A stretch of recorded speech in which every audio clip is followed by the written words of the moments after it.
Hello, lovelies. Hey, welcome back to an interview show called About. And today, yes, once again, I have another fabulous one, Mr. Christopher Bates. Lovelies, Christopher is a menswear designer. And I saw his wares at Fashion Week for Toronto last season. Absolutely knocked me out.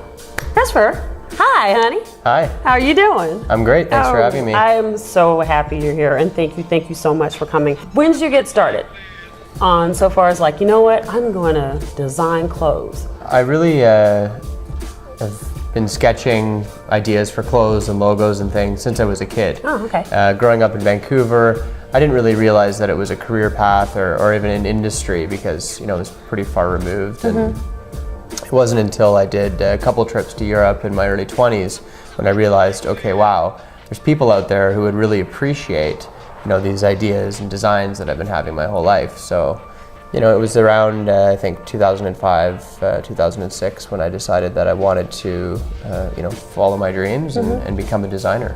Wow. Now, you went to, there's a prestigious fashion institute in Milan.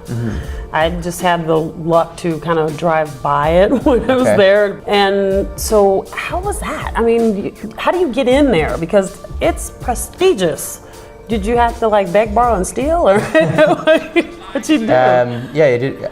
When I decided that I wanted to be a designer, I started to research, okay, what are the best schools? And you know, this was one of them, and I felt like Milan would be a great place, you know, to learn, because it's such a fashionable, you know, it's a legendary, you know, city in terms of fashion. So for the program itself, there are, you know, can be difficult to get in, but you know, I convinced them that I was, you know, going to work really hard and be a good student. And I played up, you know, the background that I had in graphic design and marketing. And does that help you with that aspect of design? I mean, because you like graphic design, going toward clothing design, I think like, you know, the lovelies would be like, how does that fit? I think of design really as like an approach that can apply to anything. And I have a certain aesthetic, and I'm able to communicate that in any way, whether it's, you know, graphic design or fashion design or even through music. Now, once you participated in that, it just kind of like chugged, you know, steadily into you. I mean, you were doing stuff for Ron McLean and for the CBC for Fashion Night Canada, and you also did stuff for Walk Off the Earth. Yeah, and I love that band. It's like, now when you do your design, what is your muse? What's that Jones that makes you like, hey, you know what, I'm going to design, like, you know, your collection from last season. It was very tactile. I mean, you could see, it was like, oh my God, this is made out of denim, but it looks like, you know, silk, and it was just amazing. So what makes you go onto paper, onto fabric, on the runway? I'm really my own muse, which is something that Tom Ford once said as well, and I'm just inspired by life, my own life, my experiences, and you know, I kind of take that and then I think, what do I want to wear? You know, what do I want to wear next fall? You know, what is out there, what's not out there, and then I try and you know, design from that perspective to fill some type of a void. My style isn't too avant-garde; it's more contemporary classics. So, are you going more for, you know, ready to wear, or have some more like a boutique, or are you just wanting something that's going to be completely avant-garde that someone says, oh yeah, I gotta have that? Well, I do ready-to-wear collections which sell to different stores, and then I also offer custom wear to my clients. So I do a lot of custom suits, tuxedos, and dress shirts. Yeah, so. The tuxedo was amazing. Thank you. Yeah. It was like, I would wear that. Yeah, it would be great.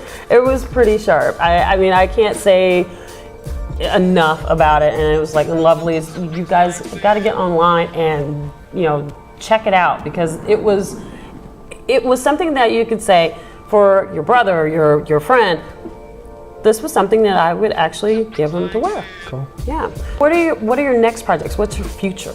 plans? What you gonna do? Well, you know, things are starting to go really well in Canada, and I'm now exploring distribution opportunities in the States and beyond. So I've signed on with an American sales agency, and they're meeting with stores on my behalf, and they have some of my samples. And then I'm also working on a potential deal for the Middle East as well, for 8 countries in that region. Nice. So, you know, at this point, it's just getting the paperwork done, and you know, and then we'll see what happens. But you know, getting my distribution beyond Canada, that's kind of the next goal. Do you have a boutique or an area in Toronto that they can go and purchase your clothing here? Yes, I sell to Got Style Menswear, and they have 2 locations, one on Bathurst and Wellington, and one in the Distillery District. Okay. And I'm also in Channers, which is in Waterloo. Oh, okay. And in delivering to Style Faux Pas, which is a new store. Cool. So you've got a lot of stuff in the works. Yep. Now, is there anything that, so far as you're working toward, you know, the future, is there anything that you can like take a break on? What do you do to relax? Well, you know, it's certainly a lot of work and a lot of hours, but I love it. You know, I'm doing what I've wanted to do my whole life. But I play sports. I play competitive soccer for Annex FC, and then I go to the gym. And on weekends, I spend time with my friends. Perfect. Oh, this is great. I have now the infamous puppy dog question. Great. It gets you to think, and then the lovelies get to see, you know, many facets of you. And it is truly just something that, you know, it falls out of my head, and I'm just like, I wonder what they would say with this. So, a penguin walks into the door right now, but he's wearing a sombrero. What does he say, and why is he here? I know. I know, see? Ruh-roh, Reggie. He'd say, "Que pasa?" You know, what's up? And then my Spanish isn't very good, but he'd say it's hot in here. Yeah, it is hot in here for Canada. Yeah. Now you get to be the host. Okay. Yes. So I have an opportunity for you to ask a question of me that you would like to know about me. All right. But tread lightly, because as we know, Simone RC is a hot mess. So what would you like to know about me? The question that I asked myself when I decided I wanted to follow my dreams was, and I'd like to ask this to you, what would you attempt to do if you knew you would not fail? That I would not fail. I would like to go to space. Cool.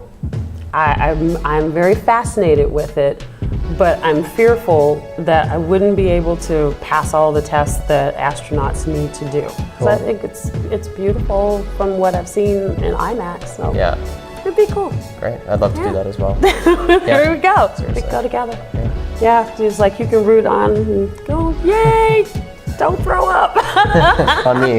Yes, exactly. Well, thank you, Christopher. I greatly appreciate it. And we're definitely going to have to do a Christopher 2.0 for the lovelies, because you've got so much in the works. It's going to be fantastic to follow you, because the infamous and the lovely Jeanne Beker said you were one to watch. That's right. Yeah, Jeannie's great. Yeah, she is. She's fabulous. And let's just give your website. Okay. Yeah, website is ChristopherBates.com. From there, you can visit my social media pages as well. Perfect. But it's C Bates Menswear for all my various social media. And lovelies, it is. It's fantastic. You want to hashtag. There you go. Hashtag. Yeah. There you go. It's just amazing. Go out there and go buy it for yourself, for your man. Lovelies, thank you so much again. Checking out these ultimate awesome guests, and we're going to have more. So take good care of each other. Take good care of you, and yes, I shall see you out and about. Bye.